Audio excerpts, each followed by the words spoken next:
I decided to throw myself under a tram instead. But the first driver to come along was very young, and I didn't want him to have me on his mind for the rest of his life because of them, because they've betrayed me. It all started about 5 weeks ago. It was my birthday. Our birthday. Judith said, "We're having an 80th birthday party just for you."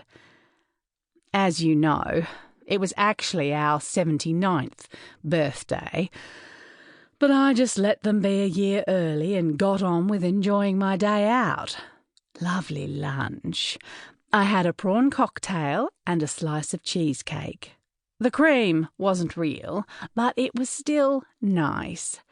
Mrs. Parsons had poached fillet of fish and a slice of lemon tart. She said hers was lovely too, but she couldn't get her spoon through the pastry, so she wrapped it in her serviette and popped it in her handbag for later. It was a lovely day. Then they dropped me back home and it all went to mud.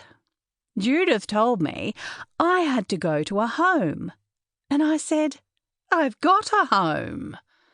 But she meant a home in a retirement village. That's when I knew I'd have to be careful about you. I didn't want to be put away just because I talk to you. If Judith heard me, she'd say, "She talks to herself. She's demented."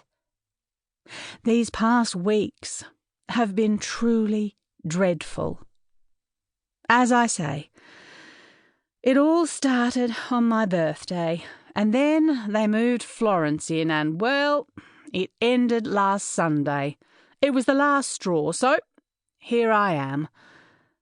It's obvious that together, the very people who are meant to care about me planned the whole conspiracy.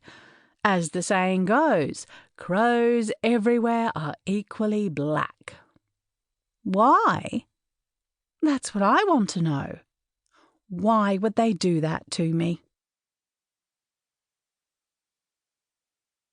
Day 1.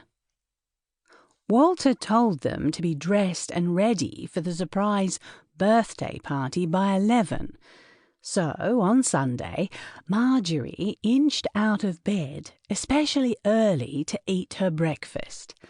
After she'd been in to see Mrs. Parsons, she showered, ran a wet comb through what was left of her curls, dressed in her best frock, coat and hat, a squat felt hat she'd bought in 1949, and was waiting at the gate by 10, peering down Gold Street. Eventually, Walter came kicking along the footpath, smiling just for Margery, a 60-ish ex-boxer, balding yet hirsute, a shiny Elvis curl on his forehead, and the remnants of a ducktail carefully constructed at his nape. Because it was his mother's birthday, he carried his purple suit folded over his arm, and, as always, Walter was jaunty, victorious, draped in silk, his opponent prone on the canvas, his boxing gloves bloodied, triumph obliterating the pain in his battered ribs, not a sleek black hair on his head out of place, and his entourage behind him. All around, the spectators pulsed. Bull, bull, Brunswick bull. At the sight of her son, Margery's stern, slightly bewildered expression warmed. 980 days, she said, her distorted image looming back at her from Walter's chrome lens sunglasses.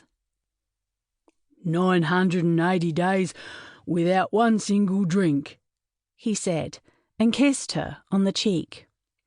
How are you, Walter, dear? Never better. He gave her a plastic supermarket bag. You look pretty. Margery blushed.